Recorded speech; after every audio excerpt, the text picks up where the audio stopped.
तो last time हमने hybridisation की मदद से अल्केन में मीथेन और इथेन के शेप्स पढ़े थे, और आज हम आखिरी दोनों शेप्स जिनका ताल्लुक अल्कीन अल्काइन से होगा उन्हें देखना चाहते हैं। तो starting with shape of ethene, the first member of alkyne.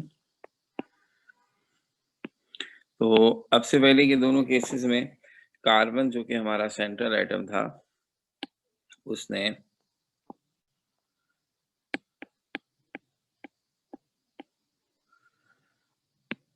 sp3 hybridisation करके मीथेन और इथेन बनाए थे। अब हम देखना चाहते हैं under what circumstances the carbon of the organic compound में sp2 हाइब्रिडाइज्ड और sp हाइब्रिडाइज्ड, ये कैसे हो सकता है। तो ये अब हम देख लेते हैं। बहरहाल तरीका वही है, वही फॉर्मेट होगा जो हम इससे पहले देख चुके कल।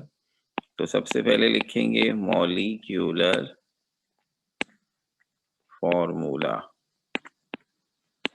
और वो है C2H4। फिर central atom carbon,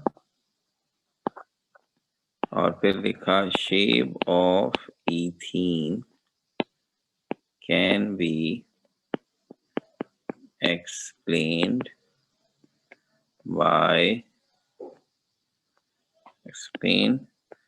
in terms of hybridization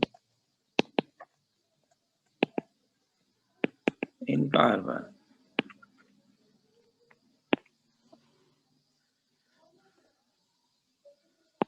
So atomic number of carbon is 6। आप देख रहे हैं बिल्कुल वही अंदाज है, उसी अंदाज से सिर्फ फॉर्मूला C2H4 हो गया, फिर वही लैंग्वेज लिखी गई है। अब कार्बन की हाइब्रिडाइजेशन इस फॉर्मूले में C2H4 में क्या होनी चाहिए ये अब हमें अंदाजा हो जाएगा। उसी तरह हम लिखेंगे एटॉमिक नंबर 6 के लिहाज से कार्बन की इलेक्ट्रॉनिक कॉन्फ़िगरेशन पहली ग्राउंड स्टेट में 1s2 2s2 2p2, this is for ground state. और फिर जैसा कि हम 2 दफा पहले भी कर चुके हैं, एक्साइटेड स्टेट में हो जाएगी 1s2 2s1 2p3, जिसका मतलब है कि लास्ट ऑर्बिट के चारों ऑर्बिटल्स में एक एक इलेक्ट्रॉन, 2s में एक इलेक्ट्रॉन, और उसके बाद 2px 2py 2pz सब में एक एक इलेक्ट्रॉन।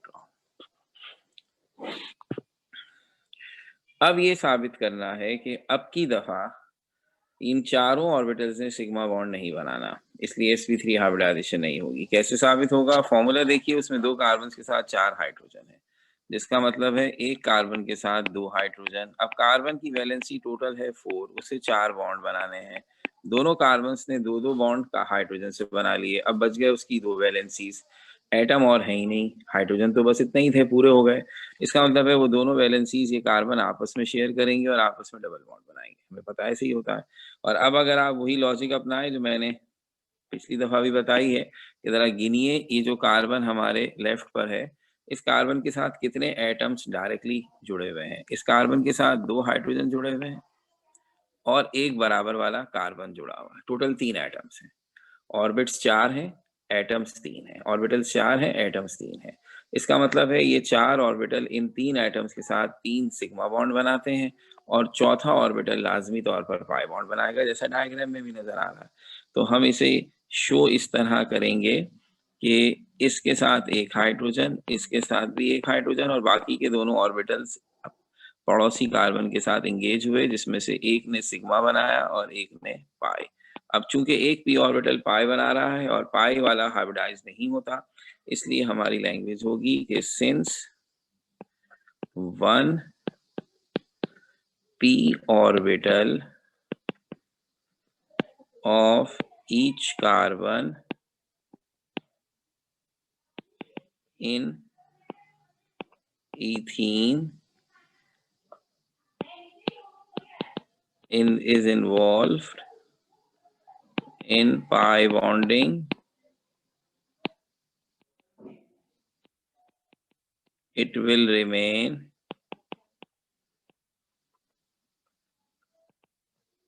अनहाइब्रिडाइज्ड।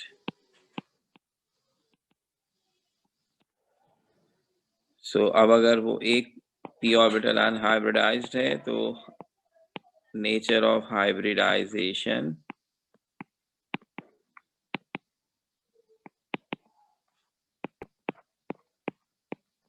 sp2 है, और जब भी sp2 हाइब्रिडाइजेशन होती है ऑर्बिटल्स अपने आप को प्लेनर ट्राइगोनल शेप में अरेंज करते हैं और एंगल बनता है 120। दो इंपॉर्टेंट बातें यहाँ हो जाती हैं, एक तो एंगल शेप चेंज हो गया, टेट्राहेड्रल से अब प्लेनर ट्राइगोनल हो गया। दूसरा ये कि ये शेप ड्राइंग के तौर पर बनाया जा सकता है। टेट्राहेड्रल वाला जो हम बनाते थे वो एक अंदाजा बनाते थे, क्योंकि वो 3 डायमेंशनल शेप था जिसमें दो कुछ ऑर्बिटल आगे हैं कुछ पीछे हैं, तो ये तो शक्ल में तो हम कागज पे तो नहीं बना सकते ना आगे और पीछे को। लेकिन ये जो शेप है ये 2 डायमेंशनल है, क्योंकि इसमें एक पी ऑर्बिटल फर्ज कर लें पी जेड ऑर्बिटल इन्वॉल्व नहीं है, तो इसका मतलब है इसमें 2 एक्सिस इन्वॉल्व है, तो वो हम आराम से ड्रॉ कर सकते हैं। तो वो कैसे ड्रॉ होगा, उसको भी मैंने कहा था पंखे के 3 पर हैं ये, जो एक दूसरे से 120 डिग्री के एंगल पे होते हैं। तो एक कार्बन, उसके 3 हाइब्रिडाइज्ड ऑर्बिटल। अभी जो अनहाइब्रिडाइज्ड है उसकी बात नहीं हो रही है, ये पंखे के 3 परों की तरह एक दूसरे से 120 के एंगल पर है।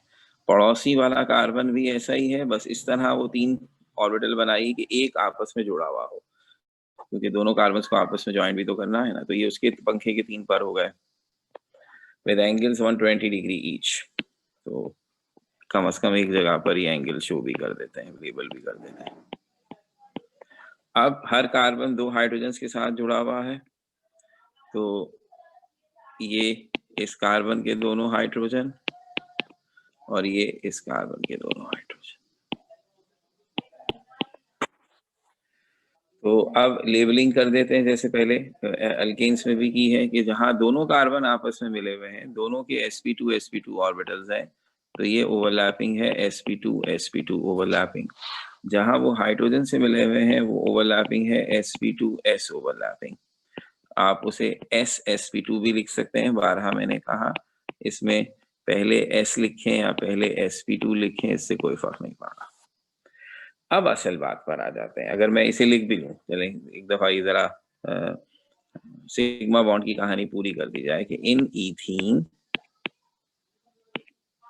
1 carbon carbon sigma bond is formed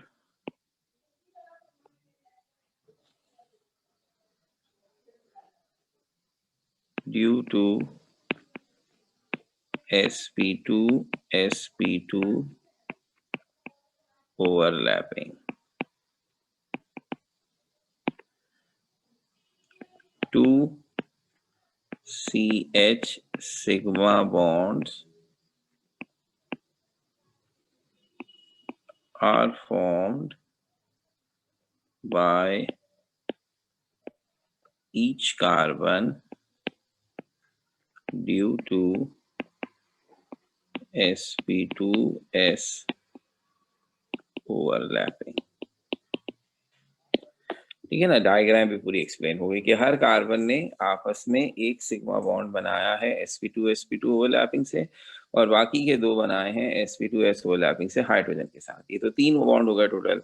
वो कहाँ गया चौथा बॉन्ड, कार्बन की तो वैलेंसी 4 है, चौथा पाई बॉन्ड है। तो अब हम शो करना चाहते हैं how the pi bond is formed and how it is different from the sigma bond. तो इसमें यह है कि जो ऑर्बिटल पाई बॉन्ड बनाते हैं वो जिस शक्ल के थे उसी शक्ल के हैं, यानी जो नॉर्मल पी ऑर्बिटल की शक्ल है डम्पेल, वो वैसे ही रहेंगे, नंबर 1। नंबर 2, वो इसलिए हाइब्रिडाइज नहीं हुए कि उन्हें नया एटम मिला ही नहीं उसे, कि उन्हें किसी ने रिपेल ही नहीं किया। और क्यों नहीं किया, ये पूरा मॉलिक्यूल जिस प्लेन पर है ये ऑर्बिटल उससे परपेंडिकुलर है। ये शेप इस वक्त जो मैंने बनाया हुआ आपको दिखा, ये XY प्लेन है, और जो ऑर्बिटल अनहाइब्रिडाइज है वो PZ है, यानी इस प्लेन से परपेंडिकुलर है। और यही असल मुश्किल है।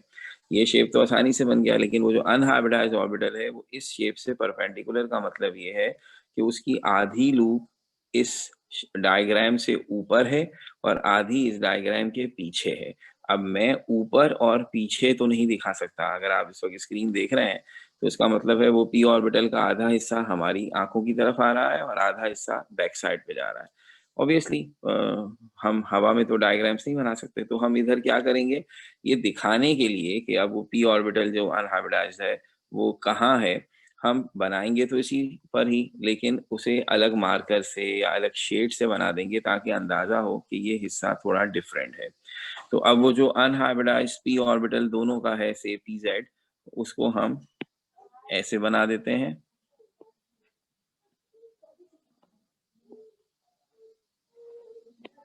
अब ये बनाया तो मैंने यही है, लेकिन आपके ज़हन में रहे इसकी आधी लूप ऊपर है और आधी पीछे है। अच्छा, और दूसरी बात ये है कि हमने तस्वीर थोड़ी-सी खुली बनाई है, हर चीज़ को सही तौर पे लेबल करके दिखाने के लिए। वरना हकीकत ये है कि वो जो sp2 वाले दोनों ऑर्बिटल हैं, वो एक-दूसरे के इतने करीब आ जाते हैं कि ये जो ब्लू कलर के मैंने ऑर्बिटल्स बनाए, इनकी साइड्स एक-दूसरे से टच करने लगती हैं। अभी तो ये दूसरे से दूर-दूर हैं। तो एक इलेक्ट्रॉन एक p ऑर्बिटल में है, एक दूसरे p ऑर्बिटल में है। तो जब ये एक-दूसरे के करीब आते हैं, तो क्या होता है, एक इलेक्ट्रॉन यहाँ ऊपर और एक इलेक्ट्रॉन यहाँ नीचे आ जाता है, जो कि एक्चुअल में यूँ कहना चाहिए कि इलेक्ट्रॉन आगे आ जाता है और एक इलेक्ट्रॉन पीछे चला जाता है। तो अब हम इसे इस तरह से कहना चाहिए डैश करके या शेड करके दिखाते हैं, और जो ऑर्बिटल अनहाइब्रिडाइज्ड हैं, उन्हें भी इस तरह से शेडिंग कर दें ताकि वो हमें नज़र आए कि ये बाकी डायग्राम से कुछ स्पेशल फीचर रखते हैं, और वो स्पेशल फीचर ये है कि ये परपेंडिकुलर प्लेन पर है। तो ये एक पाई इलेक्ट्रॉन है जो मॉलिक्यूल के आगे आया हुआ है, और एक ये दूसरा पाई इलेक्ट्रॉन है जो मॉलिक्यूल के पीछे गया हुआ है। इस तरह एक ख़ास बात पाई बॉन्ड की ये हो गई कि पाई बॉन्ड बनाने वाले दोनों इलेक्ट्रॉन एक साथ नहीं होते। जैसे सिग्मा बॉन्ड वाले जोड़ी बना लेते हैं, टेक्निकली ये जोड़ी नहीं होती, क्योंकि इन 2 में से एक इलेक्ट्रॉन मॉलिक्यूल के आगे पूरे मॉलिक्यूल के ऊपर बिखरा हुआ होता है, स्प्रेड होता है, और एक मॉलिक्यूल के पीछे स्प्रेड हुआ हुआ होता है। बीच में मॉलिक्यूल है, एक आगे है, एक पीछे है, और इनकी जगह भी मखसूस नहीं है, ये पूरे मॉलिक्यूल के ऊपर कहीं भी हो सकते हैं, पूरे मॉलिक्यूल के पीछे कहीं भी हो सकते हैं। चूँकि इनकी लोकेशन फिक्स नहीं है, इसलिए इन्हें डीलोकलाइज्ड इलेक्ट्रॉन कहा जाता है। तो ये शक्ल बनाई जाती है, और लिखा कैसे जाएगा? 1 carbon carbon 1 carbon carbon pi bond is formed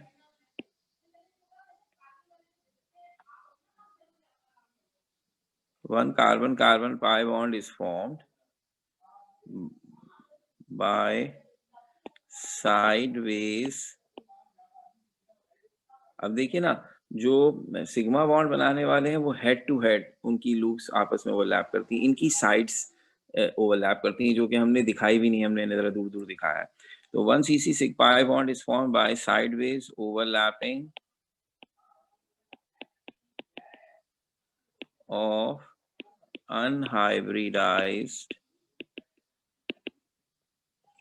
p orbitals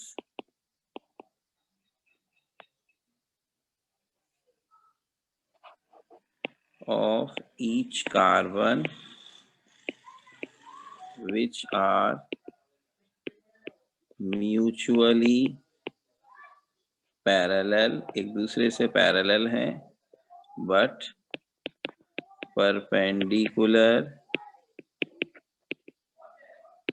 to the plane of molecule। Molecule के प्लेन से परपेंडिकुलर हैं और आपस में पैरेलल हैं। तो ये है जनाब, पाई बॉन्ड इंसर्ट हो गया बीच में, एक नया फीचर आ गया, बाकी सारी एक्सप्लेनेशन ईथेन जैसी ही है।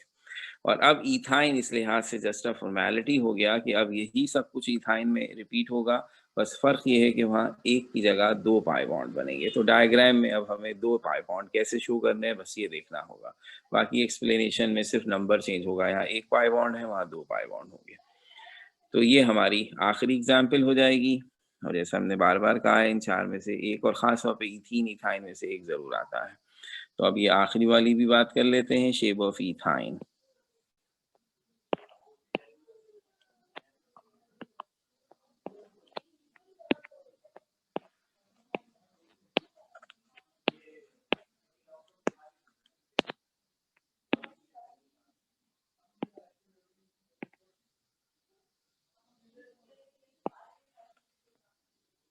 molecular formula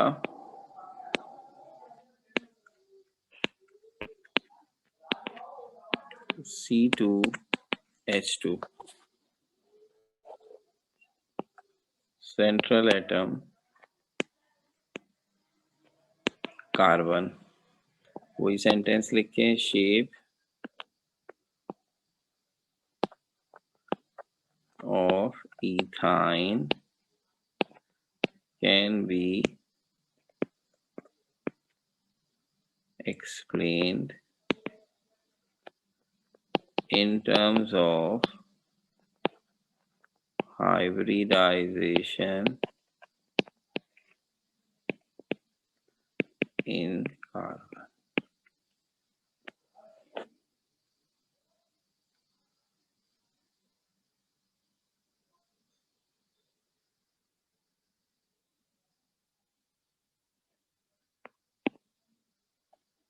So atomic number of carbon 6, electronic configuration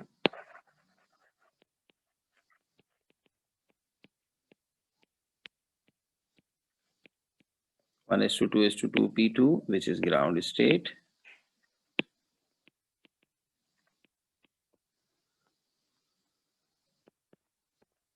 One S2, 2S1, 2p3 is excited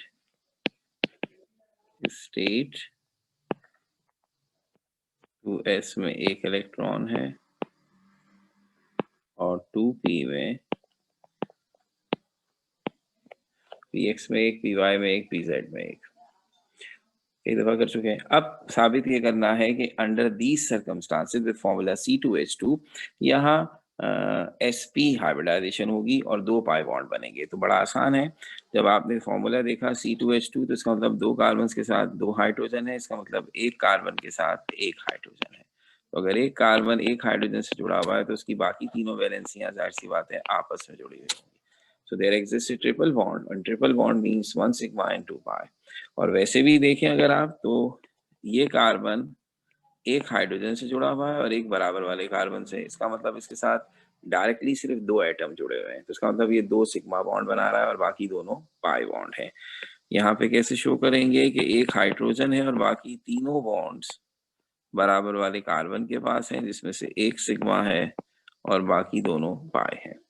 तो अब हम यहाँ लिखेंगे since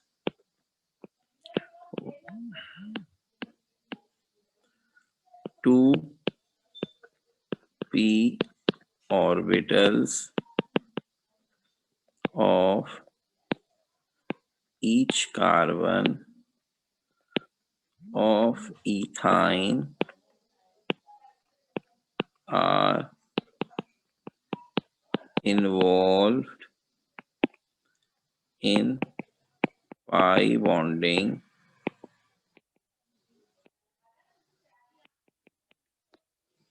it will remain, they will remain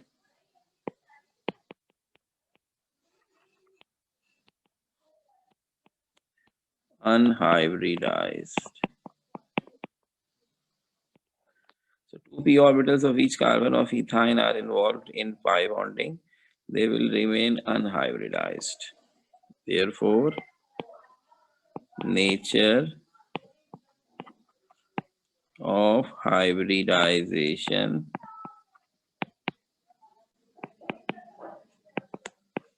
sp shape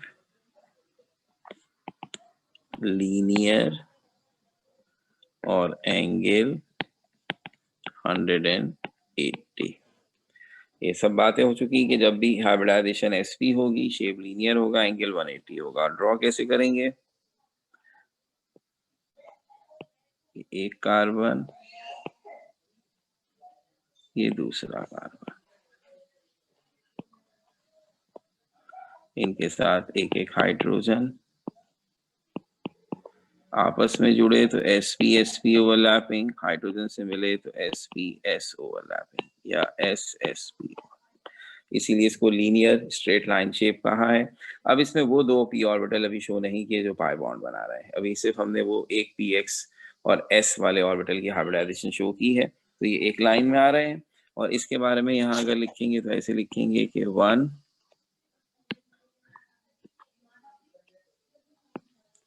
in ethyne 1 cc sigma bond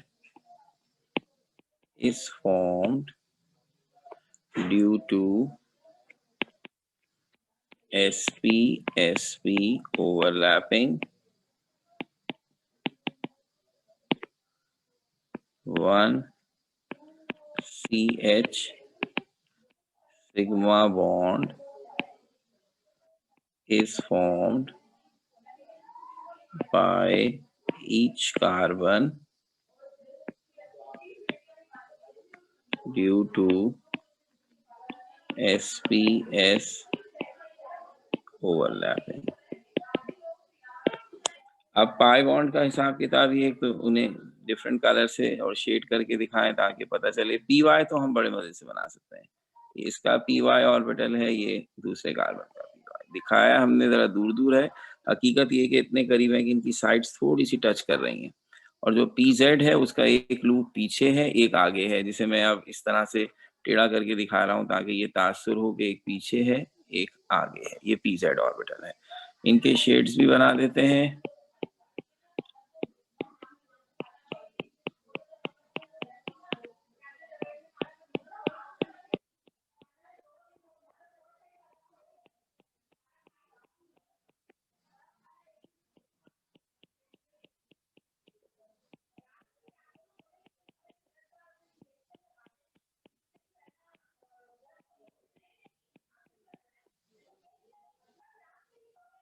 तो अब क्या होगा कि पी वाई से यहाँ एक और ये दूसरा, एक यूं समझ लें एक नीचे और एक ऊपर। और पी जेड में क्या है, एक आगे और एक पीछे। तो टोटल 2 पाई बॉन्ड का मतलब है 4 पाई इलेक्ट्रॉन है, एक ऊपर एक नीचे, ये पी वाई से बना, और एक आगे एक पीछे, ये पी जेड से बना। तो ये है पी वाई और ये भी है पी वाई, ये है पी जेड और ये भी है पी जेड। इस तरह देखें तो इथाइन का जो ब्लैक कलर का स्ट्रेट लाइन शेप है वो चारों तरफ से रैप हुआ हुआ है पाई इलेक्ट्रॉन्स में। एक पाई इलेक्ट्रॉन उसके आगे घूम रहा है, एक उसके पीछे स्प्रेड हुआ हुआ है, एक ऊपर स्प्रेड हुआ हुआ है, एक नीचे स्प्रेड हुआ हुआ है। तो इस बात को हम यहाँ पर इस तरह लिखेंगे कि 2 carbon carbon pi bonds are formed due to sideways overlapping of 2 unhybridized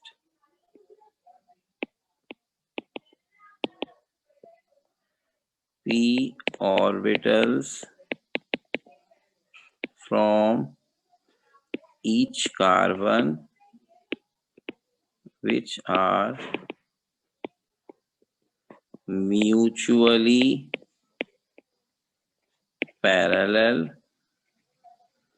but perpendicular to the plane of molecule। इस तरह आपके सामने इथाइन बिल्कुल इथीन का रेप्लिकेट हुआ है, बस फर्क ये हो गया कि यहाँ चूंकि 2 पाई बॉन्ड है तो उसी का तस्करा किया गया। तो ओवरऑल अब ये चारों शेप्स आपने देखे पढ़े, जिन्होंने इसे फर्स्ट ईयर में भी पढ़ा था, डिट्टो वही है, वर्ड टू वर्ड वही कॉपी पेस्ट है। तो उन्हें एक अगर याद आ गया है या पहले से आता है तो एडवांटेज, जिन्होंने नहीं भी पढ़ा था अब उन्हें कोई डिसएडवांटेज नहीं है। जितना कुछ हम फर्स्ट ईयर में पढ़ाते थे हमने सब यहाँ रिपीट किया है, और अब सारे चारों स्ट्रक्चर्स लिखे हैं। अब आप इसे याद करें, समझें, कुछ भी करें, क्योंकि इसलिए कह रहा हूँ कि चारों का अंदाज बिल्कुल एक जैसा था। एक पूरा सही तरह से याद करने के बाद आपको सिर्फ ये देखना है कि दूसरे शेप में क्या चीज़ ऐड की गई है। तो ऑलमोस्ट एक ही जैसी लैंग्वेज यूज़ की है हमने। तो अब ये हिस्सा ख़त्म होने से हमारा अल्केन, अल्कीन और अल्काइन का बहुत ही अहम हिस्सा अब पूरा ख़त्म हो गया है। शेप्स रहते थे वो हमने कर दिए। अब चूँकि हमारी क्लासेस मंडे से ऑन कैंपस शुरू हो रही हैं, तो हो सकता है टेस्ट शेड्यूल में भी कुछ रद्द-बदल हो, लेकिन अब जो भी हमारा कमिंग टेस्ट आएगा, क्योंकि आप इंजीनियरिंग और मेडिकल अलग-अलग आएँगे, तो उसका टॉपिक जो है वो यही होगा, यानी next test topics will be alkanes, alkenes and alkynes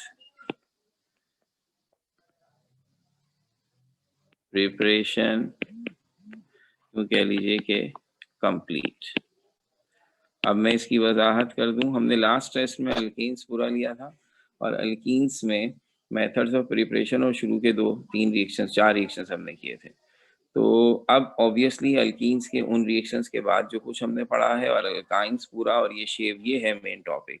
लेकिन चूंकि ये तीनों चीज़ें एक दूसरे से लिंक्ड हैं, इसलिए हम अल्केन, अल्कीन्स, अल्काइंस तीनों आपको दे रहे हैं दोबारा। तो जो पिछले टेस्ट में था उसमें से भी हम कुछ चीज़ दे सकते हैं, कम देंगे, लेकिन इसलिए कि उसको साथ मिलाकर करना ज़रूरी है। तो अल्केन, अल्कीन्स, अल्काइंस के मेथड्स ऑफ प्रिपरेशन, उनके रिएक्शंस, फिजिकल प्रॉपर्टीज, यूजेस और ये स्ट्रक्चर, ये सारी चीज़ें इसमें शामिल होंगी। ज़्यादा फोकस उन्हीं बातों को कीजिएगा जो हमने लास्ट टेस्ट के बाद पढ़ी हैं, लेकिन पिछली चीज़ें भूले ना, क्योंकि ये तीनों एक दूसरे से काफ़ी इंटरलिंक्ड हैं। तो ये हमारा टेस्ट अब इंशाल्लाह कैंपस में ही होगा। तो जो भी सूरत हाल, जो भी डेट हम कंफर्म करें उस पे हो जाएगा।